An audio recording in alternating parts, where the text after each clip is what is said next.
మంచిది, దేవుని నామానికి మహిమ కలుగును గాక. ఇంకా यावेळेस मी प्रभूला धन्यवाद देऊ इच्छितो. మరి ఇక్కడ వచ్చిన సేవకులందరికీ నా ప్రత్యేక వందనాలు. आणि या ठिकाणी बसलेले सर्व सेवकांना मनपूर्वक धन्यवाद देऊ इच्छितो. సమయం ఇచ్చిన పాస్టర్ గారికి కూడా నా ప్రత్యేక వందనాలు. आणि मला समय दिलेला पास्टरला फाडकला पण मी मनपूर्वक धन्यवाद देऊ इच्छितो. నూతనంగా పెళ్లి చేసుకున్న సురేష్ కు పద్మ కూడా నా ప్రత్యేక వందనాలు. या नवीन वधूला पण मी मनपूर्वक धन्यवाद देऊ इच्छितो. మరి వారి కుటుంబాలకు కూడా నా వందనాలు చెప్తున్నాను. आणि त्यांच्या दोन्ही परिवाराला पण मनपूर्वक धन्यवाद देऊ इच्छितो. వచ్చిన మీ అందరికీ కూడా నా ప్రత్యేక వందనాలు. मिळालेल्या सर्वांना पण मनपूर्वक धन्यवाद देऊ इच्छितो. 5 నిమిషాలు నేను దేవుని సువార్త చెప్పాలని ఆశపడుతున్నాను. मी 5 मिनिट देवाबद्दल तुम्हाला कळवू इच्छितो. ఎందుకంటే పెళ్లి పిల్లగాడు పెళ్లి పిల్ల ఎప్పుడు పెళ్లి చేస్తారో త్వరగా చూస్తున్నాను. आणि यावेळेस म्हणजे वधूवारू म्हणजे कधी आमचं लग्न होणार असा त्यांची अपेक्षा असेल. ఒకసారి గట్టి అందరూ సభలు కొట్టి మహిమపరచండి దేవుని. आपण टाळी वाजवून प्रभूला धन्यवाद देऊया. మనం దేవుడు ఎవరో తెలుసుకోవాలి. आपण प्रभू कोण आहे आपण त्यांच्याबद्दल थोडं ऐकलं पाहिजे. నేను ఎక్కడికి వెళ్ళి వచ్చానని కూడా తెలుసుకోవాలి. म्हणजे मी कोठून आलो म्हणून त्याबद्दल आपण समजून घेतलं पाहिजे. ఉన్నది ఎక్కడ, म्हणजे मी आहे कुठे, నేను వెళ్ళేది ఎక్కడ, कुठे जाणार, నీకు ఈ 3 తెలవాలి. म्हणजे आपल्याला 3 म्हणजे माहित पाहिजे. అసలు నేను వచ్చింది ఏడికి వెళ్ళి, म्हणजे मी कोठून आलेला आहे నేను ఉన్నది ఎక్కడ, आणि मी आहे कुठे, నేను వెళ్ళేది ఎక్కడ. आणि मी जाणार कुठे. చాలా మందికి సంగతి తెలియదు. म्हणजे पुष्कळ लोकांना याविषयी माहित नसतात. యేసు ఈ లోకం ఉన్నప్పుడు ఒక మాట చెప్పినాడు. येशू प्रभू जेव्हा या जगामध्ये होता त्याने एक विषय म्हटलेला आहे. ఆత్మ విషయమై దీనులైన వారు ధన్యులు అన్నాడు. आत्मविषय दीन आहे ते धन्य आहे म्हटले. లోక రాజ్యం వారిది అన్నాడు. स्वर्ग राज्य त्यांचं आहे म्हटलेलं आहे. నీలో ఉన్న ఆత్మ గురించి నీకు తెలవాలి. तुमच्यामध्ये असलेला आत्मबद्दल तुला माहित पाहिजे. ఈ శరీరానికి నీ ఆత్మ వినగా నీ శరీరానికి తెలవలేదు. आणि तुमचा आत्मा आपल्यापासून निघून गेल्यानंतर शरीराला काय अर्थ नसतात. నీ ఆత్మ విన్న దేవుడు ఎవరు? म्हणजे तुला आत्मा दिलेला परमेश्वर कोण आहे, నిన్ను పుట్టించిన దేవుడు ఎవరు? आणि तुला जन्म दिलेला परमेश्वर कोण आहे. యేసు దేవుడు ఎవరో తెలుసా? म्हणजे येस कोण आहे तुम्हाला माहित आहे. ఈ భూమి చేసిన దేవుడు, आणि तो म्हणजे जमीन बनवलेला आहे, ఆకాశం చేసిన దేవుడు. आकाश बनवलेला आहे.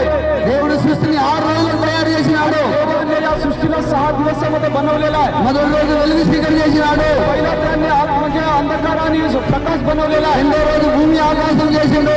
दुसरा दिवस त्यांनी म्हणजे जमीन आणि आकाश बनवलेला आहे. మూడో రోజు అన్ని రకాల సస్యం చేసిండు. आणि तो म्हणजे तिसरा दिवस सर्व प्रकारच्या वनस्पतीला बनवलेला आहे. నాలుగో రోజు సూర్యచంద్ర నక్షత్రాలు చేసిండు. चारवा दिवस पूर्ण सूर्य चंद्र नक्षत्राला बनवलेला ఐదో आहे. రోజు ఆకాశ పక్షులను పిట్టలను సంతానం చేసిండు. आणि 5वा दिवस जो आहे ना पक्ष पुरा जो बी म्हणजे इंद्रात पितात त्या सर्व प्राणीला बनवलेला आहे. ఆరో రోజు మానవుని జంతువులను తయారు చేసిండు. आणि 6वा दिवस म्हणजे मानवाला आणि जंतूला म्हणजे जानवरीला बनवलेला आहे. అన్నిటికంటే మానవుని ప్రత్యేకంగా చేసిండు. विशेष म्हणजे या सर्वपेक्षा मानवाला म्हणजे विशिष्टपणाने बनवलेला आहे. ఒక మట్టి ముద్ద తీసుకొని మానవ రూపం తయారు చేసి आणि एक माती घेतलं त्याला पुत्र बनवले ఆత్మ పోసినాడు आणि దేవుని. त्याच्यामध्ये त्यांना आत्म दिलेला आहे. ఆ మొదటి మనిషి పేరు ఆదాము అని పేరు పెట్టినాడు. पहिल्याचा जो मानव होता त्यांचं नाव आदाम म्हणून ठेवलेलं आहे. ఆయన ఏదైనా తోటలో పెట్టినాడు. आणि त्याने एकेने एक बगीचा होता त्या बगीच्यामध्ये ठेवले. మరి సృష్టిలో ఏం జరిగిందంటే, या सृष्टीमध्ये काय घडले म्हणजे మరి ఆదాము దేవుడు తిన్నదన్న చెట్టు పండు పెట్టినాడు తోటలో. परमेश्वरने एक आदाम असं म्हटले एक झाडाचं फळ खाऊ नका म्हटले. మరి తినద్దన్న పండు తిన్నాడు. आणि खाऊ नका म्हटलेलं फळ खाले. అప్పటి నుండి మానవుడు పాపంలో పడిపోయినాడు. तेव्हापासून मानव पापामध्ये पडलेला आहे. మరి తోటలో వెళ్ళి దేవుడు వెళ్ళగొట్టినాడు. आणि त्या बगीचापासून त्यांना हाकलून दिले परमेश्वर. ఆ రోజు నుండి మానవునికి దేవునికి ఎడబాటు దూరం అయిపోయింది. पासून देवाला आणि मानवाला वेगळा झालेला आहे. దేవుడు మానవునికి తెలియకుండా అయిపోయింది. म्हणजे मानवाला देवाबद्दल काही कळला नव्हता. మరి ఆదాము ద్వారా ప్రపంచం తయారైపోయింది.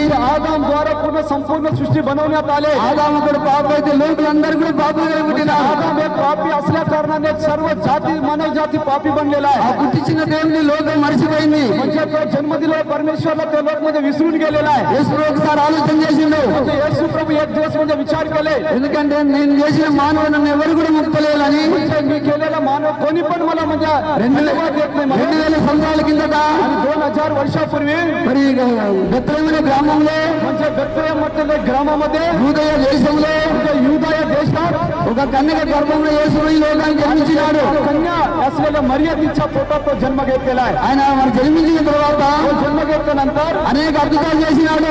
पुष्कळ प्रकारचे अद्भुत कार्य केलेलं आहे. చనిపోయిన వాడిని లేచిండు. म्हणजे मेलेल्यांना जिवंत केलेलं आहे. అష్టావరోలో బాగు చేసిండు. कुष्ठरोगीला बरे केले. ఉద్యోగులను బాగు చేసిండు. अंध लोकांना तो दृष्टी दिले. మరి మన మనందరి పాపాల కొరకు యేసులో చనిపోయిండు. आपल्या सर्व पापांकरता येशू ख्रिस्त मरण पावले. బైబిల్ ఏమని చెప్తానంటే बायबल काय सांगतात म्हणजे ప్రతి మానవుడు పాపంటాన్ని प्रत्येक व्यक्ती पापी म्हणून सांगतात. ఏ సత్యంగా పాపల కొరకు వచ్చినాడు. येशू यासाठी आले, पापी लोकांसाठी आलेला आहे. అందరి కొరకు తన ప్రాణం పెట్టిండు. आपल्या सर्वांकरता तो प्राण दिलेला आहे. కాళ్ళకు చేతులు మళ్ళీ పెట్టించుకున్నాడు. हातात आणि पायात त्याला किलो टोकण्यात आले. పక్కన బల్లాన్ని పెట్టి పోసుకున్నాడు. मध्ये त्याला बाल बसवण्यात आले. తలకు ముళ్ళగడ్డ పెట్టబడింది. डोक्यात त्याला म्हणजे काट्याचे मुकुट ठेवण्यात आले. ఆయన చనిపోయి సమాజంలో त्याला म्हणजे मरण पावला, पुरला गेला तो. తిరిగి 3 రోజులకు లేచిండు. तो जिवंत झालेला आहे. శుక్రవారం చనిపోయిండు. आणि शुक्रवारचा दिवस म्हणजे तो मरण पावला. ఆదివారం లేచిండు. रविवार तो जिवंत झालेला आहे. అందుకే ఆదివారం అంతా సెలవు ఉంటా ఉంటది. म्हणून प्रिय रविवार त्याचं 8 ठिकाणी म्हणजे सुट्टी असतात. చనిపోయి పరలోకానికి వెళ్ళిండు.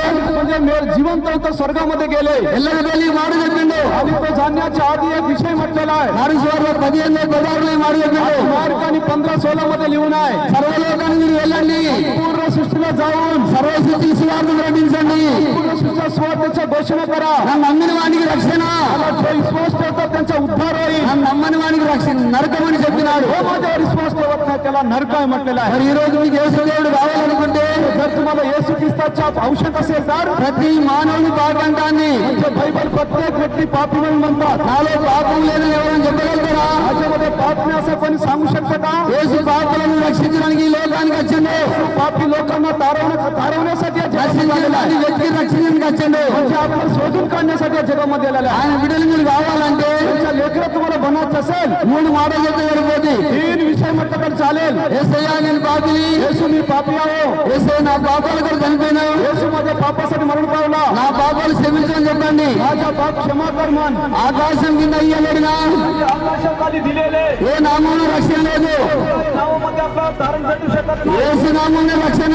तुमच्या नावाने आपलं तारण आहे. యేసు 2 చేతులు ఆపుతాడు. ठेवत आहे. ప్రయాసపడి म्हणजे कष्टाई बालकांचे పాపం చేసే వాళ్ళారా कष्टाई बालकांचे నా ఎదుగు రండి, నేను మీకు శాంతినిస్తా, तुम्हाला शांती देतो. సమాధానం ఇస్తా అంటున్నాడు. समाधान ఇదే రక్షణ దినము. आजचा दिवस तारणाचा दिवस आहे. ఎవరైతే యేసుని నమ్మలేదు जो कोणी विश्वास नाही ठेवले మీరు 3 మాటలు చెప్పండి. 3 विषय तुम्ही सांगू शकता. మొదటి యేసయ్యా నేను పాపిని, येशू मी पापी आहो. రెండు నా పాపాల కొరకు చనిపోయినావు, माझ्या पापासाठी मरण पावले. నా పాపాలు క్షమించు, माझ्या पाप क्षमा कर. నువ్వు యేసు బిడ్డవు కాబోతున్నావు. तू येशूचा मुलगी मुला बनू शकता. దేవుడి మాట దీవించగానే ईश्वरीय वचन